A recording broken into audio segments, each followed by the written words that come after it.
আমরা যখন বিভিন্ন সময় আগে যখন আমরা নির্বাচনে অংশগ্রহণ করেছি, যখন আপনার প্রার্থী, আপনার দলের প্রার্থী যখন অন্য দলের প্রার্থী থেকে বেশি ভোট পায়, ভোটের পার্থক্য যখন বেশি থাকে, সেটি কি আপনাকে আনন্দিত করে না? সেটি আপনাকে আনন্দিত করে। এবং আমরা সব সময় সেটিই চাই। একজন রাজনৈতিক দলের সদস্য হিসাবে, একজন রাজনৈতিক কর্মী হিসাবে আমরা কি চাই?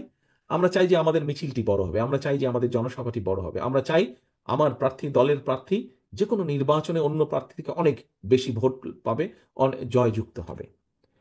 সহকর্মীবৃন্দ, এখানে একজন সহকর্মী কিন্তু একটি কথা বলেছিলেন তার বক্তব্যে, যে অনেক আগে আমি বলেছিলাম, খুব সম্ভব বোধহয় আমাদের যুব দলের এক নেতা এখানে বলেছিলেন যে বিভিন্ন রকম প্রোপাগান্ডা হচ্ছে আমাদের বিরুদ্ধে, মিথ্যে প্রোপাগান্ডা হচ্ছে সোশ্যাল মিডিয়াতে, তো কিভাবে কি করব। সহকর্মী, এই ব্যাপারে আপনাদেরকে আমি 8 মাস আগে, 7 মাস আগে আমি আপনাদেরকে সচেতন করেছিলাম, দেশব্যাপী আপনাদের সাথে আলোচনা হয়েছিল, সচেতন করেছিলাম। আমাদের সেই অদৃশ্য প্রতিপক্ষ আস্তে আস্তে দৃশ্যমান হচ্ছে, সাথে আরো বিভিন্ন প্রতিপক্ষ কিন্তু তাদের সাথে যোগ করছে।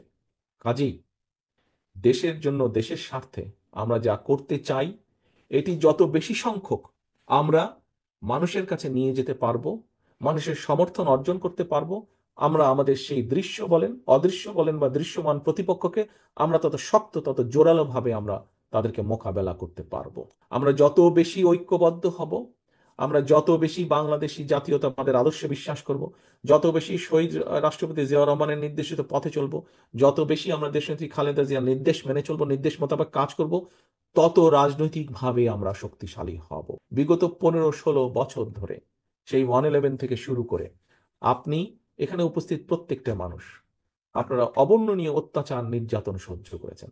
আমি যদি আজকে আপনাদেরকে হাত তুলতে বলি, এখানে কি এমন কোনো ব্যক্তি উপস্থিত আছেন যার নামে মিথ্যে মামলা নেই? যদি কেউ থাকেন যার নামে একটিও মিথ্যে মামলা নেই, দয়া করে হাত তুলেন। যার নামে নেই সে হাত তুলেন। কেউ হাত তুলছে না। তার মানে আমি ধরে নিচ্ছি এখানে উপস্থিত 2000 মানুষের প্রত্যেকের নামে একটি করে হলো মিথ্যে মামলা আছে। বিভিন্নভাবে পুলিশ দ্বারা বলেন, আর পলাতক স্বৈরাচার বলেন, তাদের লোকজন দ্বারা আপনারা অত্যাচারিত, নির্যাতিত হয়েছেন। আপনি যদি মনেই করে থাকেন যে আপনি অত্যাচারিত, নির্যাতিত হয়েছেন, আপনার উপরে জুলুম হয়েছে, নির্যাতন হয়েছে, তাহলে আসুন, আমরা জুলুম করে প্রতিশোধ নিতে চাই না।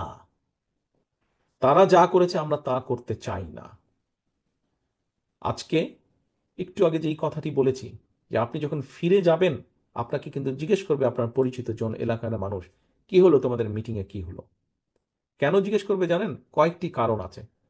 আপনি যখন, খুব সম্ভব প্রত্যেকের না হয় অনেকেরই হয়তো হয়েছে, সকালে যখন আপনারা এখানে আসছিলেন, তখন অনেকে জিজ্ঞেস করেছেন আপনাদেরকে, পথে দেখা হয়েছে, কি ভাই কি আলোচনা করবে আজকে, জানতে চেয়েছে না অনেকে আপনাদের কাছে? অনেকেই জানতে চেয়েছে, এই অভিজ্ঞতা আপনাদের অনেকেরই আছে। ঠিক একইভাবে যখন ফিরে যাবেন, আপনাকে জিজ্ঞেস করবে কি আলোচনা হলো। কেন জিজ্ঞেস করবে কি আলোচনা হলো?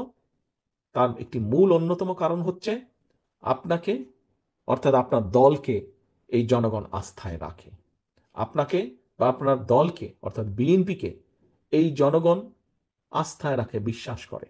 তারা মনে করে দেশের জন্য, মানুষের জন্য যদি কিছু করতে পারে, কিছু করা সম্ভব হয়, তাহলে পারলে বিএনপি পারবে।